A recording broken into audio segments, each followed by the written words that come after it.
First, postdoctoral fellow at Data and Society,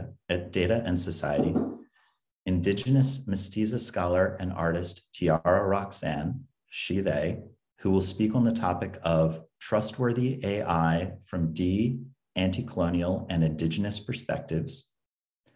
Sound artist, composer, music technologist, performer, and electronic musician Moisés Horta Valenzuela, he, him, they, who will speak on the topic of Demystifying AM from a border perspective. Artist, technologist, and professor. AI, not AM, just to interrupt really quick. Please continue. Thank you, thank you. Artist, technologist, and professor Amelia Winger-Bearskin, she, her, who will speak on the topic of antecedent technology and AI, ancestral intelligence. And last, but certainly not least, composer, sound artist, and producer Antonio Graz, he, them, it, who will speak on the topic of web3 and decentralization from a queer perspective. As Leah said, each panelist will speak for a few minutes, and then we will have an extended Q&A. Please feel free to put any questions in the chat. And as Leah said, please always assume good intentions. And with that, Tiara, over to you. Hey all, firstly, I wanted to thank Leah and Michael of Amnesty International and Fight for the Future for their gracious invitation. And to those of you who are here actively listening and sharing space, thank you for your presence. And to the other panelists, Moisés, Amelia, and Antonio, thank you for sharing your work and energy. And finally, to my ancestors, for their blood speaks through me. Sorry for the Berlin sirens. Indigenous, Mexican Indigenous, First Nations, Aztecas del Norte, Aboriginal, Indian, American Indian, Mestizo, Pueblo Indian, Indigenous Native American, Native, Native American, Iñupiaq, Inuit, and Alaskan are all terms that reference pre-colonial peoples, as well as those who have long-term ancestry within the North Canadian Arctic region, Canada, and the Americas. This is not to claim that the term Indigenous and the listed referential identities alongside are one and the same. It is to state that they are all pre-colonial beings with present-day long-term ancestry located within these regions. Thereafter, the individuals mentioned and referred to throughout this talk using the term Indigenous peoples are attributed to those who embody the pre-colonial existence and long-term ancestry belonging to these territories. As technological frameworks are now leaning more toward content moderation and decentralization, the folding over of platforms and unmoderated media of Web 2 is decomposing, making it crucial to return to trustworthiness in AI. In this way, trustworthiness might conflate into a catchphrase if we do not grapple with its weight, especially for Indigenous people.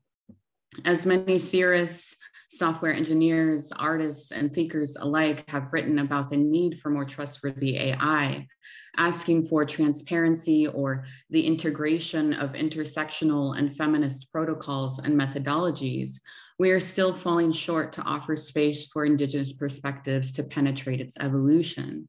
Though these theories aim toward a decentralized framework as seen in the advancement of Web3, Indigenous peoples are still left unseen and unacknowledged.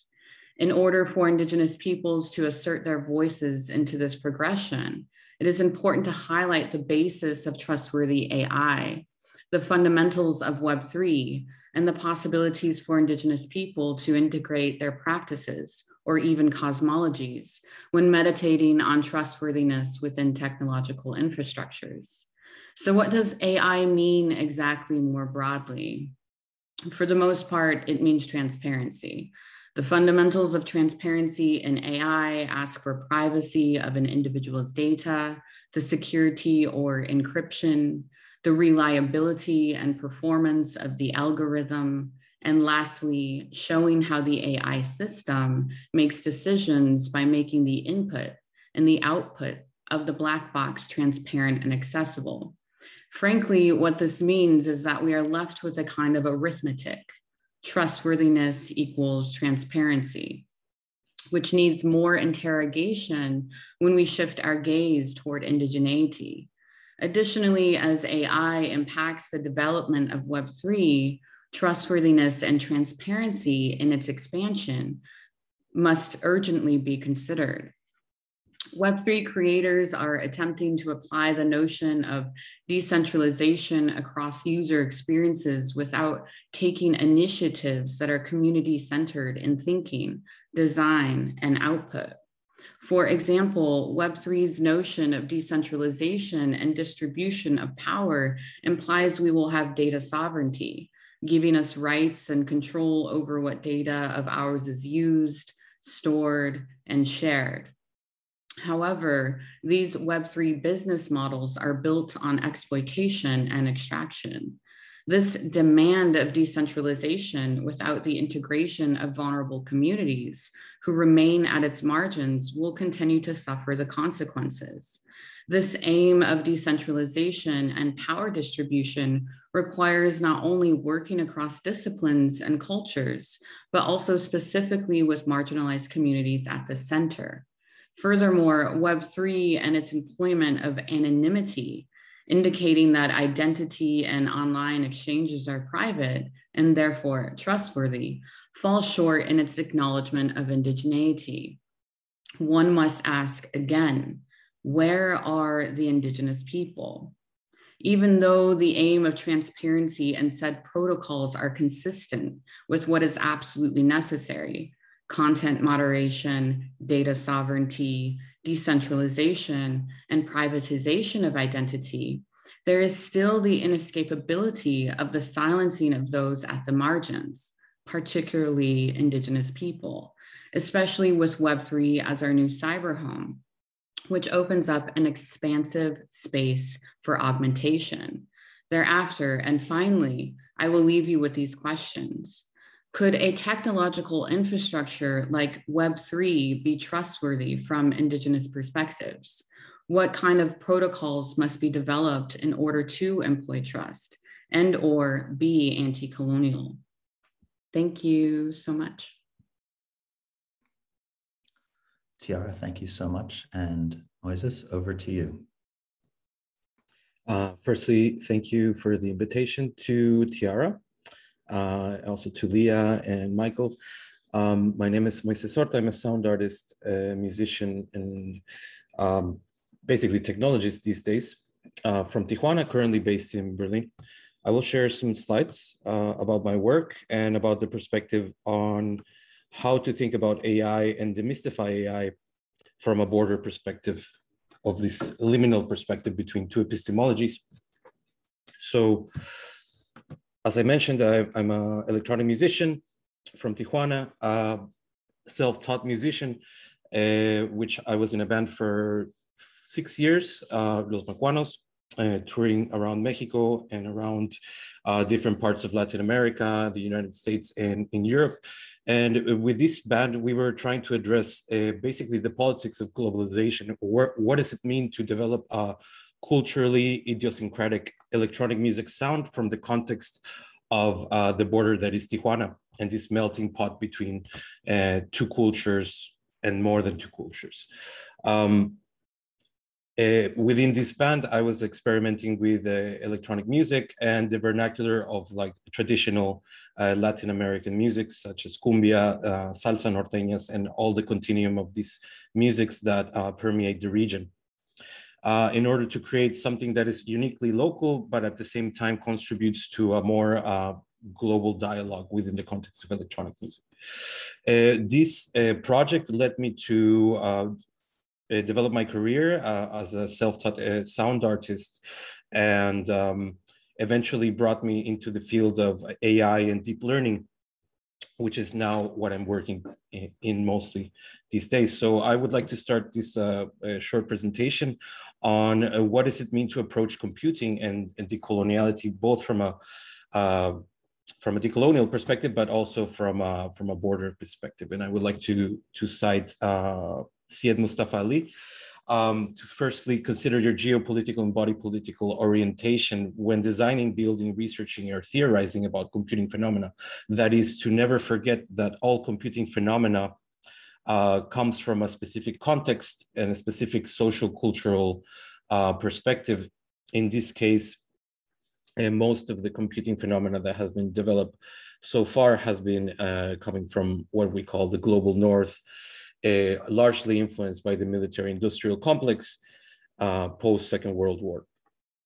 Secondly, I try to embrace the decolonial option as an ethic to revise these systems, especially AI systems, as having a baggage that we cannot escape, but definitely we can decenter and we can question these. And this is what my research proposes. So what do new sonic technologies potentiate when we engage them from a critical and non-hegemonic decolonial perspective? So when talking about AI and art production with machine learning, we always have to talk about the culture that gets represented within these systems, especially with generative systems that take cultures or data as the prime resource. Firstly, what kind of cultures get represented in this field of AI, this new field of AI art? Firstly, the communities that have first access to this technology have the possibility to represent their own culture. So in my journey within AI and music, I found time and time again that most of the music from Latin America was largely unrepresented, having created like some kind of divide between myself, a cultural divide between myself and the advancement of these technologies, which is what actually brought me into delving hands-on and developing a pedagogical approach to demystify these technologies. So, I mean, very briefly, I won't get into this work. So this first work that I presented in 2020, Nel Tocone Equitably, which means talismans in poetry, is a poetic approach to represent Aztec, Mesoamerican, pre-Columbian poetry in the form of imagery and text and sonic forms into the realm of machine learning as a form of homage to the process of colonization in Mexico. This was presented in Ars Electronica, and yeah, this is the process. One of my other projects is Transfiguración. It's a musical album embracing timbre transfer as a tool for sorry, I got distracted by Lee. As a tool for decentering the capitalist purpose of timbre transfer technologies, mainly deep fakes, into a musical instrument of sorts to create new narratives that place indigenous, specifically Mexican and Aztec indigenous sonic epistemologies at the center of this album.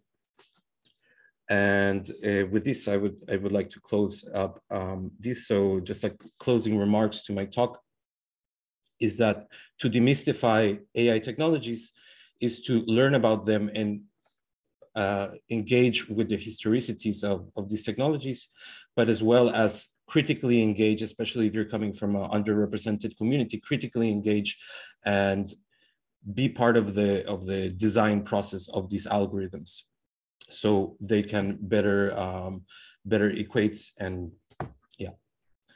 not fall into the same patterns of oppression. So I give the word now to Amelia. Amelia. Yeah. Thank you so much. Hello, nonwhite. It's good to be here today. My name is Amelia Winger-Bearskin. I'm the Banks Endowed Preeminence Chair of Artificial Intelligence in the Arts and the Digital Arts and Sciences at the University of Florida Digital Worlds Institute. I'm also the founder of Wampum.codes, which is a podcast and an ethical framework for AI and software development based on the principles understood by my people, the Haudenosaunee. I am Seneca Cayuga Nation of Oklahoma, Deer Clan. And like all members of the Haudenosaunee, or you may know us as the Iroquois Confederacy, we made wampum. A lot of people have a misconception about what wampum is. They think it was a form of currency.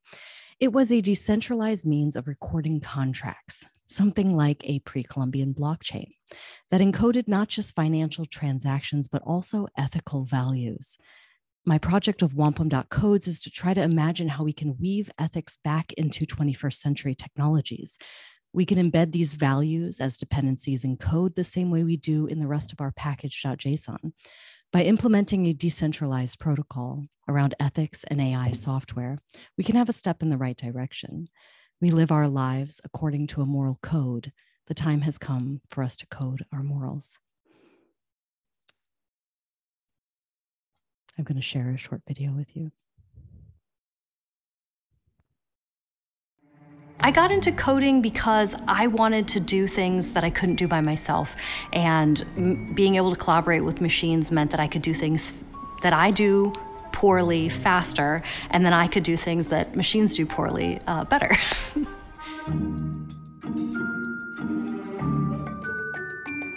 The first place I started performing was with my mom, who was a storyteller from the Haudenosaunee Confederacy. I would play the Iroquois rattle and drum while she told stories. I then became a classically trained opera singer. I started composing and directing and making more and more emerging technology mixed with live performance and opera, and kind of ended up in museums. Nowadays, I use a lot of different media, AR and VR or interactive media, to tell stories, co-creating with other types of non-human systems. As an artist or as an activist, I look at the way that the Iroquois Confederacy was built. We said that anything that I'm doing now is the result of 7 generations behind me. Anything I do will have a lasting impact on the 7 generations ahead of me. We use stories as a way of taking values and ethics and putting them into the core of innovation. I started looking at the media landscape we have now. How do I take information and encode it for future generations? A lot of my work is really about creating an ethical framework for software development and design, and articulation of values and ethics within technologies with the understanding that we need to future-proof these. There's a notion that the technology we've created now has outrun us. No one knows how to regulate it. We accidentally opened this Pandora's box and we can't get it all back inside. But actually, we can choose to use technology to build a more just world, a more equitable world. We can demand that. We can say that we want algorithms that are human-centered, that are for our environment, that are pro-democracy. We can articulate the values we want to see in technology and communicate those to 7 generations in the future. What do we want to achieve with the culture and social network that we're creating?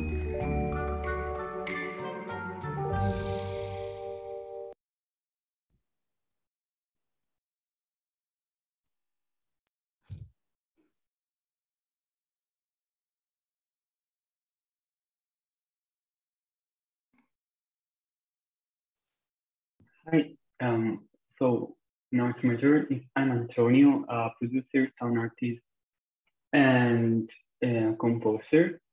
First, I want to say thanks especially to Leah and Michael for making this real, to these amazing people. So I feel all the perspective that we're showing today, it has something in common. And it is like to find alternative perspective from the white cis men in order to build a technology more appropriate to the century in which we live. In these 5 minutes, I would like to focus my attention on web3, the internet based on blockchain, the NFTs, and DAOs. One of the most popular words in web3 is decentralization, as Michael said in the beginning, and the possibilities to create a decentralized internet free of the current platform algorithm base that we have nowadays. For someone as idealistic as me, that sounds like kind of cyberpunk dream come true, but the truth is that we're so far from that, at least from what I think the internet of the future means. 80% of cryptocurrency buyers identify as male, 5% to 15% of current artists' NFT accounts are run by women. These are examples of articles that you can find on the internet if you do a research about that. And I think that by no means this can be part of an ecosystem that promises to remove many of the unfair barriers that we encounter in real life or in the internet as we know today. And I think that the idea of decentralization is an opportunity to talk about something else than in an economic or financial term. I personally find the term decentralization very close to gender and queer theories. In a very simple way, I understand my non-binary gender as the decentralization of the heteronormative binary gender. And I believe that this same reflective exercise can be done for the construction of an inclusive, anti-colonial, and less heteronormative internet. At the end of the day, the algorithms and codes that support any technology are nothing more than a reflection of who is developing or programming it. Therefore, if we want to build a safer and more open space for those who have historically always been pushed aside, we need the code to be influenced by queer, anti-colonial, and inclusive perspective in general. Internet, of course, needs developers, programmers, and tech nerds, but also sociologists, anthropologists, psychologists, people who study humanities, artists, architects, people who understand frameworks from a human perspective, what makes a human or a cyborg a cyborg. Some time ago, I wrote an article in which I used the concept of xeno web3, alluding to the gender abolitionist manifesto of the Laboria Cubanics collective, those who define themselves as xenofeminists. For me, xeno web3 is the gender decentralization of the internet, so that the stranger, the outsider, is part of the space to make it hospitable to all. Currently, there's a few safe and empowering space for queer artists like Agenda DAO or the Queer Museum of Digital Art, which I believe that this type of projects are still necessary and should be the seed to learn from. But we need still to the mainstream spaces to include these policies there. So yeah, that's my point of view about decentralization. Obviously, I don't have solution of that issues, but I think one way to begin this journey to inhabit is to inhabit Web3. Since we are in an initial phase, it is easier to bring others' perspectives and voices to these scenarios to try to build step by step the genesis of a softer and inclusive internet for everybody.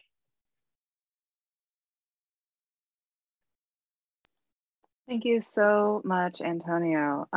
We have a bunch of questions collected over here to ask everyone. Let's see, what do I even want to start with? I think that a lot of folks touched on the need to consider yourself and where you come from, your affiliations, and who you are when you are building or engaging with technology. And I'm just on a very basic level, because this concept, I know many folks in tech for whom this concept will be new. If anyone has more to say about methods by which one can consider your own orientations when you are building or substantively engaging with technology.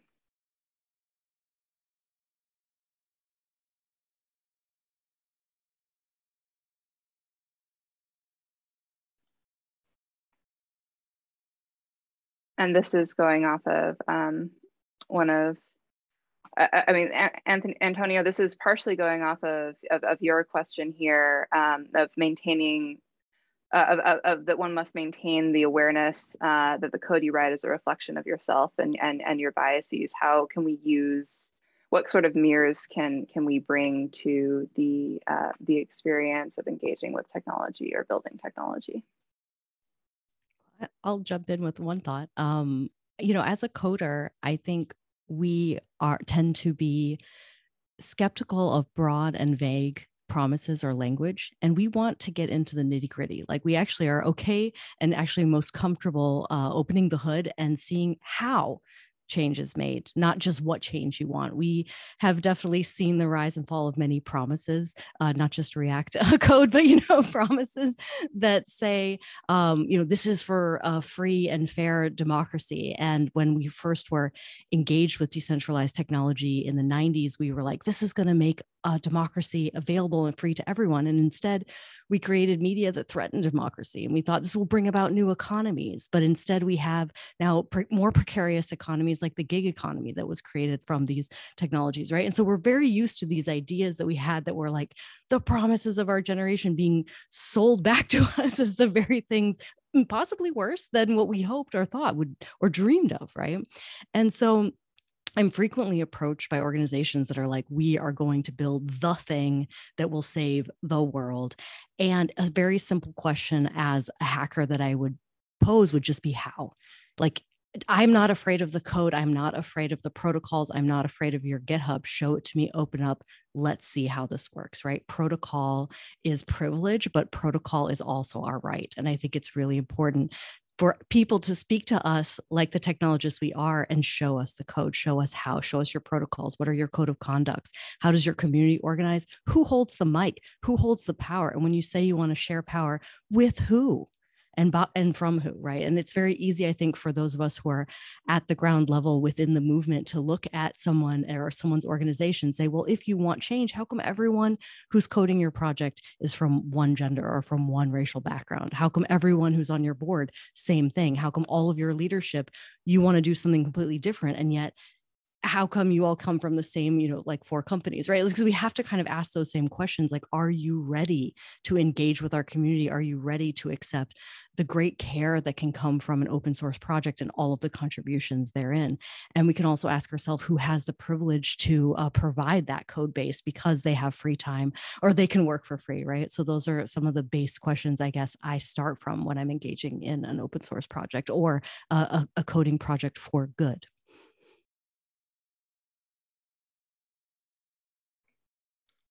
Do any of the other panelists want to address that question? I just want to echo what Amelia said, and in terms of my own practice and what I'm developing methodologically. I'm sorry, Tiara, I apologize. You're away from the mic. It's a little hard to hear you. Oh, yeah.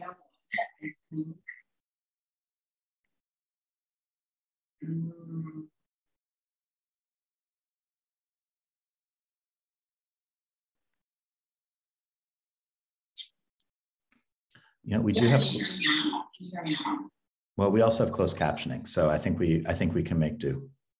Okay. Well, it like connected to my AirPods and then disconnected because my AirPods are somewhere in my flat and I couldn't. So it's anyway.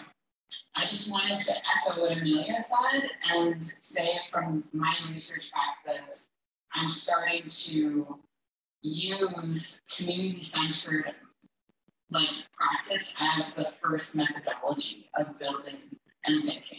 So community-centered and thinking together, developing protocols together. Unfortunately, I don't exactly know what that looks like specifically because I'm in the process of doing that, especially alongside my theory. But yeah, I just wanted to add that and echo what Amelia said as well. And a question to follow up on the idea of community-centered processes, and also something that Moisés said, and this is a question for all the panelists, but how do we help ensure that more communities and a more diverse group of communities actually have access to this technology? And how do we help demystify this technology? So I feel I got to kind of bring in my perspective here. So, I mean, just to give a background, I'm mostly self-taught programmer, coder, and artist. So all the stuff that I learned about AI, deep learning, and computational systems have been mostly through self-organized workshops from other artists. So this approach of getting the knowledge from other artists and getting the knowledge from other people who are within the realm of learning and sharing their information, I think can be reproduced. So it can be like a recurrent kind of process, right? So you get information from other people, and then once you understand it, if you have the time and the capacity, you can also organize workshops for other people that you would kind of think would have helped you in your process as a creative technologist. So this is what I have taken upon myself for the past couple of years, to at least in the very small realm of like deep learning made art, to try to demystify and get these insights. Because, okay, speaking about decentralization, the knowledge around deep learning systems and current version of AI is just everywhere in the internet. And it's not like just one university or one resource where you get this information, it's all over the place.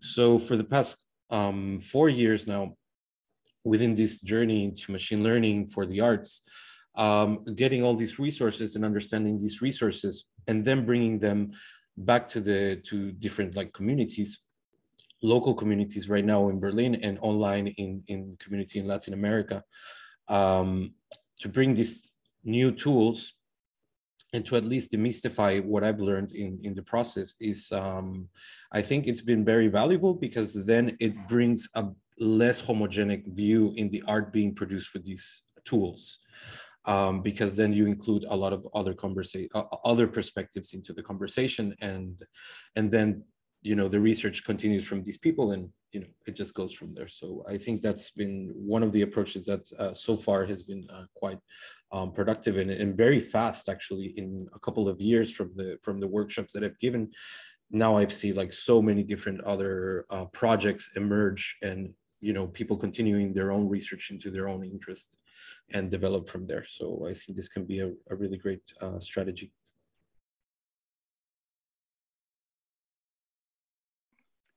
I would also like to say, go ahead. Sorry. We don't actually have, when it comes to the talent in the tech world, a pipeline issue when it comes to Indigenous people anymore. I'm part of Natives in Tech, which is a national organization in the United States with just incredible coders of every single type, shape, and discipline. I'm also part of Indigenous People in AI, which is another national organization. There is no talent issue. We are out there. We are here. If you are interested in hiring Indigenous people, that is definitely just on your HR team and you to make a strategy and to go out and do it. They study from everywhere from MIT to boot camps, right? They're self-taught to Stanford graduates. You do not have a talent issue. That is a complete myth, just as we had heard that myth around like, where are the women in tech and where are the talent? No, the talent is there. They're graduating at 51% of CS programs. That's not the issue anymore. The issue is coming within the organization. If you want to hire us and you want someone to be an incredible coder of machine learning or React or whatever discipline you're looking for, we are there. And so it's more on the question of why aren't companies interested in hiring us? I think we're really great employees. But, at the same time, we're also working on incredible projects on environmental justice, on climate justice. We work for the government. We work for the USGS, right? Like, we're doing a lot of incredible things with technology. Oftentimes when people invite me in as an Indigenous technologist, they're actually just interested in the art because they assume that I can't code, that I don't have an incredible group of people who are going to come with me, who are going to help them understand USGS APIs. They're like, well, no, we have the tech people. We can help you understand that. I'm like, honey, we built that. My sister works at the USGS and helped build their water API. Like, she can come and help you. She can do some training. That isn't the problem. It's a complete mind shift that we're looking at. We really have to decolonize our expectations of what is out there. I would also like to add that to give access to other people could be interesting to think about the language, because we assume that everybody speaks English, which isn't, it's really nice to have a common language, because then we can have these conversations and share different voices and so on. But we also create privilege, because not everybody is able to learn English or whatever. So I think it would be interesting to work and think about how we can translate more information that is exclusively available in English.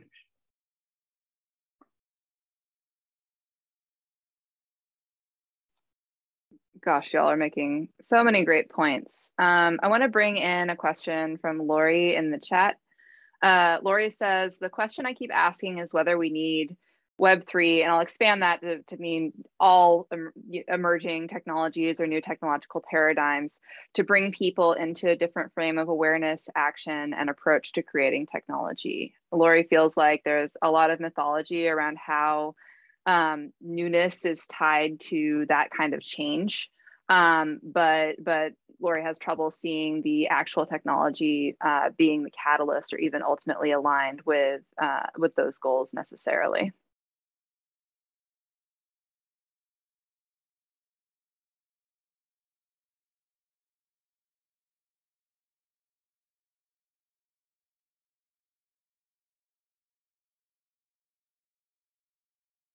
I mean, if I may chime in here, so I feel I totally agree with this mythology, right? So we've been kind of like conditioned into believing like the new is the better, especially concerning digital technologies, especially because you don't understand them at first. So it's like very easy to propose another person to propose you, oh, this is the next big thing, you got to get in early. And this has been happening a lot into Web3, and especially the field that I've like step my toes into, which is the NFT for art space, which I came into with a very, very critical, almost like I don't want to use it perspective, but ultimately changed my mind when a colleague artist from Mexico invited me to a certain NFT platform, and speaking to other colleagues from the digital art scene back in my home country, they were like, okay, so I've been paying my rent for the past 6 months, just like selling NFTs for my art,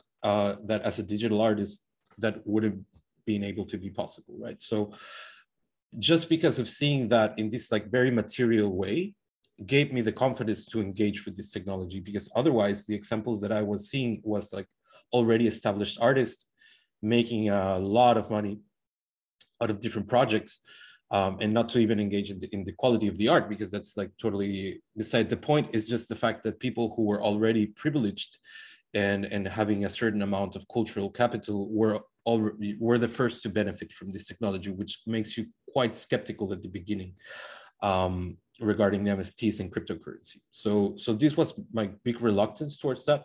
Also, I mean, I'm not sold. I'm still not sold on that, especially like if we don't talk about the climate cost of certain chains. Just the fact that you know, some people cannot afford to, you know, to speculate with money, because it's just like very precarious living as an artist. So to pay for gas fees, you know, that's for some people, you know, like 30 euros or 10 euros might seem that's whatever.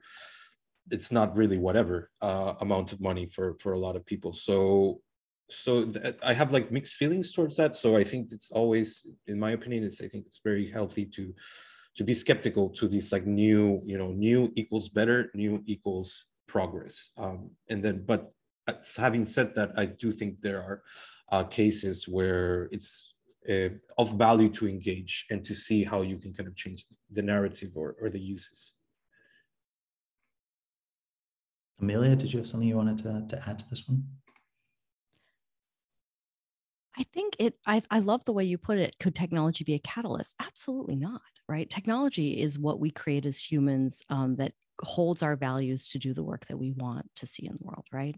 And so it is, you know, sometimes technology could be exciting and create an incredible community, as Moisés said about like the NFT community is an example of a technology that is definitely scaffolding community right now and creating excitement around a community. But at the end of the day, the NFTs aren't the community, right? The community of artists were already a community, as you mentioned, Moises, it was already one of your artist friends. It was already someone who you trusted, right? Like you trusted that person, and that person's invitation is what got you interested in this technology. And so, no, it was not the catalyst that you didn't see the code base and say, oh, I should make a friend. Like your friend, your community cannot be sold back to you, right? Like you will survive past if NFTs change. You were friends before they were invented, right? So this technology you move through, and if it doesn't serve our community, if it doesn't hold the values that our community has, then it is irrelevant and it is unimportant to us, right? And so, no, it is not the catalyst. This new technology and the newness of it is not what gives us values of what we should value. No way. Our values supersede that. They will last, right? And when it comes to extractive, disaster capitalism, there was a beginning and there will be an end. We will survive it, and we will survive it as a community. And the technologies that are going to help us build a future that is more just, that is more equitable, and that cares for and will heal our planet, those technologies will last. And the rest, I hope, we will recycle. Domingo has raised a question, which I think is a really interesting follow through from this, which is, we agree that it's important to sort of expand access. But are you guys aware of initiatives, or have you seen effective ways of protecting populations, especially minority or vulnerable populations, from some of the predatory practices that have become the norm when it comes to blockchain or NFT or web3 related projects?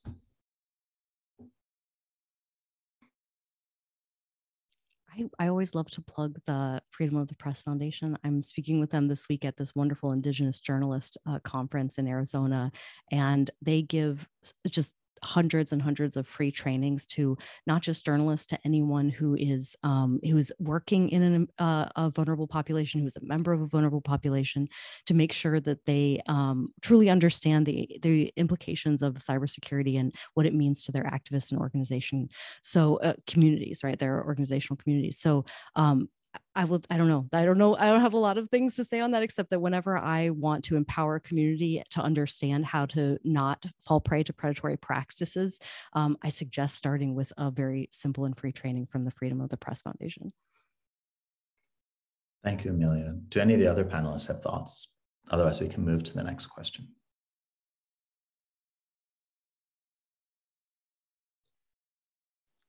Leah, over to you. All right. I will hop in with the next question from Oscar, who is he shared sentiments that made me want to ask the question, how do you confront the oppressive power of big tech, the current paradigm that to some folks feels so powerful as to be inescapable, and what gives you hope under the circumstances of whether we're watching Elon Musk buy Twitter, or Clearview AI sell its facial recognition technology to the government, or big investment firms move in and start bringing the same problems to emerging technologies in which people maybe had more hope than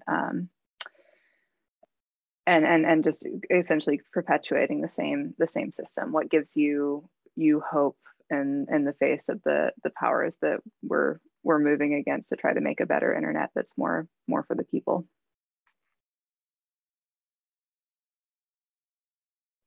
This panel gives me hope. As a start, everyone here, I think that's the only answer I have, because I work from a theoretical space of interrogation, and so I'm just really happy to be here and to be able to receive what I've been able to receive here with everyone.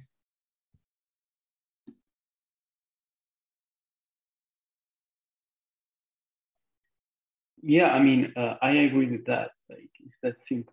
I also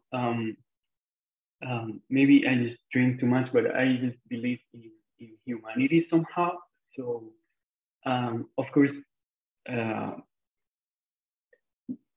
not gonna be perfect the future that we're gonna be, but you know, at least we have each other, and that's it.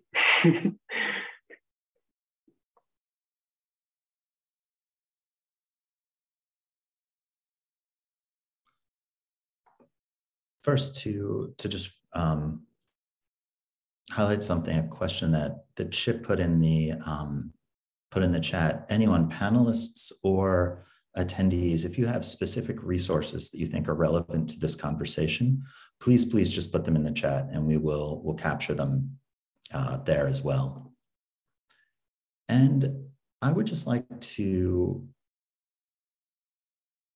I'd like to turn to something that Moisés said, and then I'd like to ask Moisés and then others. When we're talking about sort of the decolonial option, as you've worked to sort of implement, to conceptualize and implement sort of what decolonial practices mean, what has surprised you through that process? Especially as you get down into the details, what have you encountered that you would not necessarily have expected? Well, I mean, I guess researching into the history, the specific history of artificial intelligence, where I'm like deep into research at the moment, I guess just finding out how much white supremacy played into shaping what we know as AI currently. And especially referencing this book, Artificial Whiteness, which I highly recommend, which is a kind of survey into the history and politics of AI from a decolonial perspective. So basically, just the fact that the AI that we know now is not the same AI that happened in the 50s.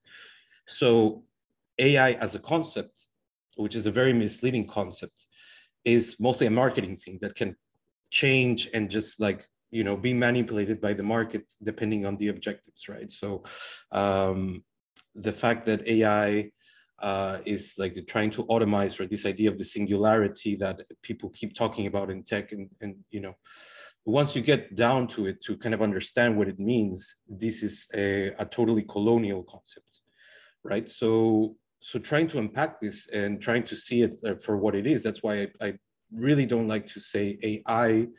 I'd like to get more precise, to say talk neural networks or talk deep learning, because it kind of like de-obfuscates what AI can be. Is one of the surprising things that, you know, how computation has played a huge role into the colonial process that we are in now, into this whole mega system that we are in now. It's just been, you know, fascinating and scary at the same time.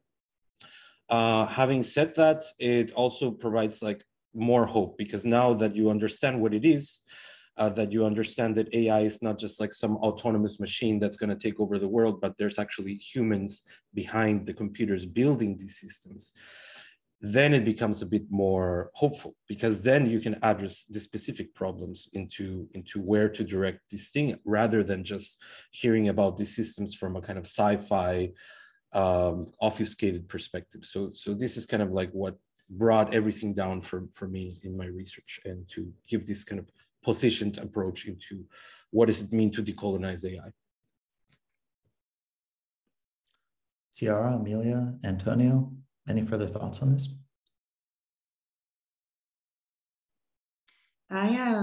Yeah, thanks, Moisés, for your input, and Michael for the question. Again, like as I work from a very theoretical sense, and I kind of end up leaning into more of a dystopic or nihilistic outlook because of the cerebral navigation that I'm using. And so with that said, like I draw from Eve Tuck all the time. And I really think about the term decolonization in terms of how I was even introducing trustworthiness at the beginning of my talk, that it becomes a catchphrase and therefore meaningless, or as Eve Tuck and Kei Wang Yang have said, decolonization is not a metaphor, which is a very important chapter. If attendees haven't read that, please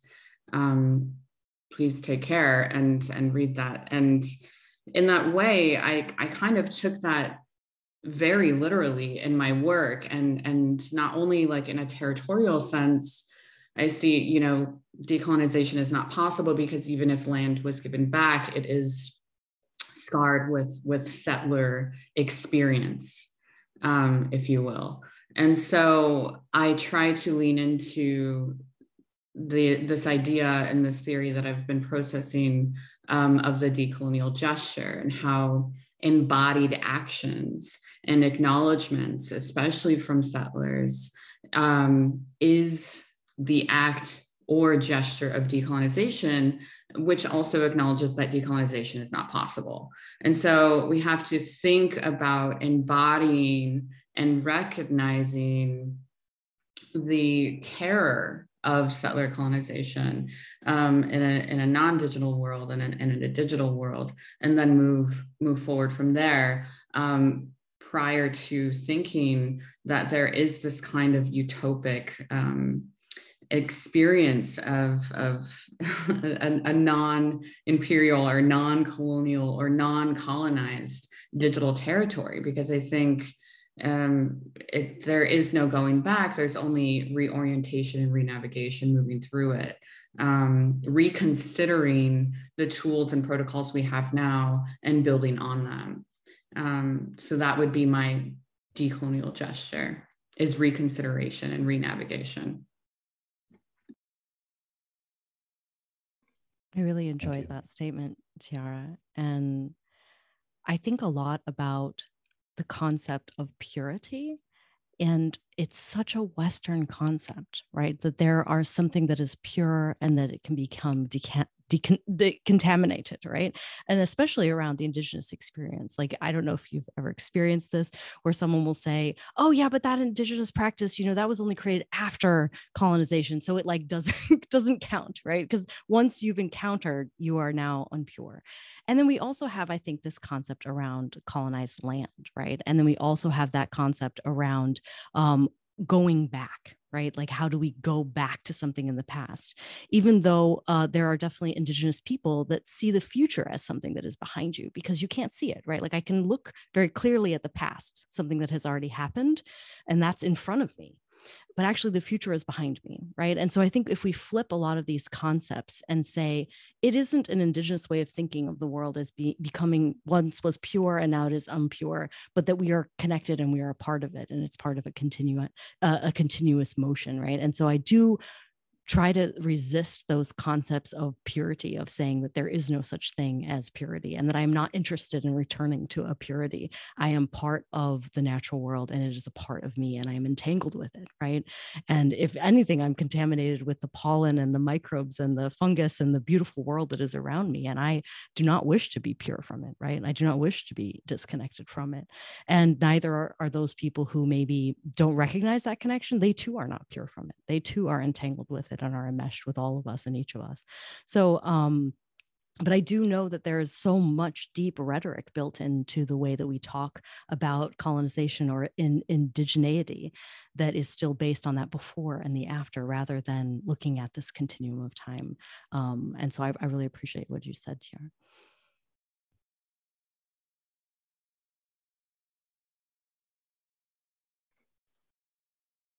This conversation has been so great. I want to try to squeeze in one more. We only have a couple of minutes left, and drill down a little bit on a point that Amelia made that I think is really interesting, especially around this subject matter as we talk about open source projects and similar and being self-taught and what have you.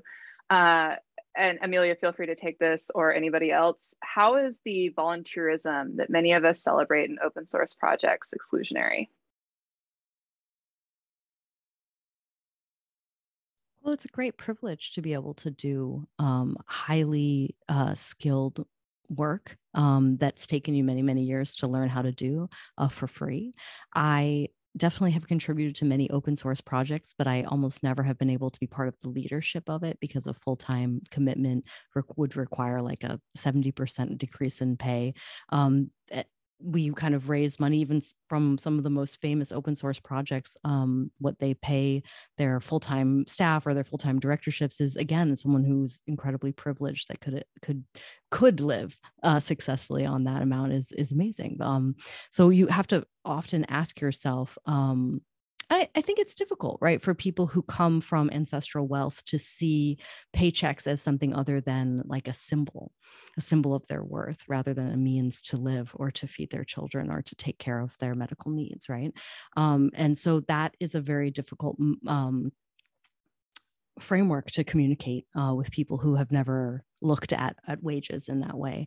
And so it's very difficult for sure. But I would definitely say to people to continue to have these conversations. I love the ethical source community, who has a wonderful protocol for understanding how we can have different types of ethical dependencies in software development.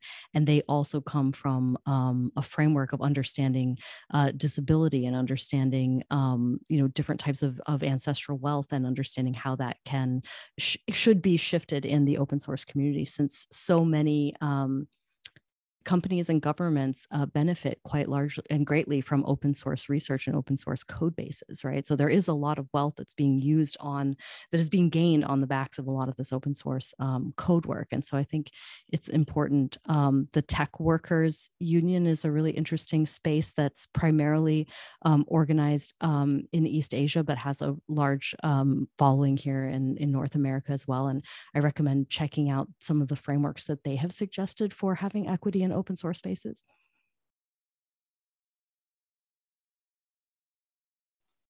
That's a great resource. Fantastic. Antonio, did you have one more thing before we wrap? I just wanted to ask to Amelia, what is the name again of what she's talking about? Yeah, it's the Tech Workers Union. I can try to see if I can grab the link before and put it in the chat before we close. But a lot of really incredible organizers are a part of that. It is a global organization, and I think they are really examining equity within open source communities, and also ethics as well, like how we could hold companies accountable and governments as well, who are using the technology for things that are not, I think, what people are pouring their free time into a lot of these incredible mapping software to help oceans, and then it's being like used by military groups to use those same open source databases and protocols, right? And so there's a lot of question around not just equity around labor and wage, but also around like people are using their spare time to create something good in the world, and that's can often be co-opted. That free labor can be used to harm those same communities that are contributing freely to these projects. I see that we are at time. Moisés, do you have a thought you want to add to this?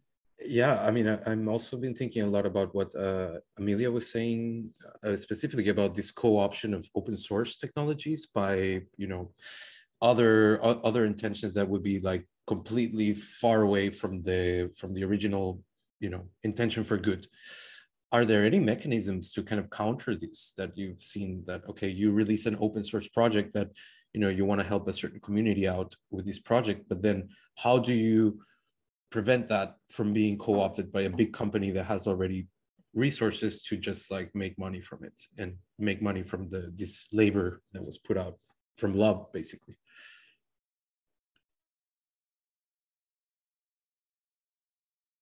I don't know. That was just like a question if there's any way to prevent this, because I think this is like a very pressing issue. Definitely. I think the Tech Workers Coalition has been doing some interesting things with like, can we get Jupyter notebooks on board? Can we get GitHub? Can we get all these people on board that could say, can we yank the protocols or the API keys or the PGP tokens or however we're like, sharing this code base? Are there ways and protocols that we can say you've broken the agreement, the code of conduct that we imagined? What I do with wampum.codes is similar, ways in which you can embed in your source code protocols for your community to hold you accountable. So yeah, I think a lot of people are kind of trying to organize around, because it's a complicated problem and there should be a lot of complicated solutions, right? So definitely I feel like Tech Workers Coalition and ethicalsource.dev are good starting points, and wampum.code's community is another angle. So I think it's a great time to get involved.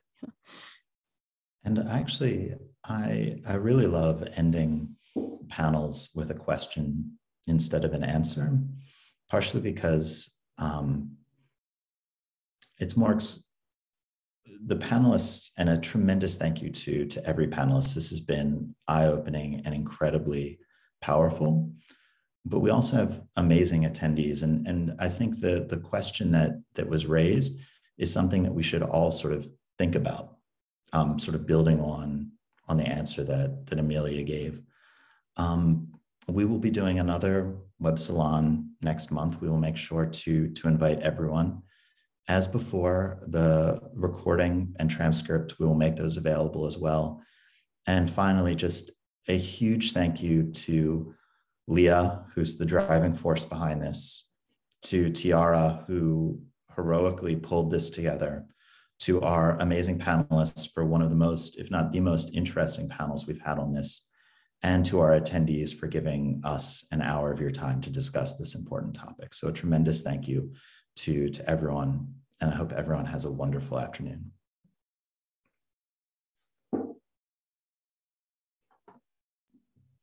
Thank you. Bye. Thank you.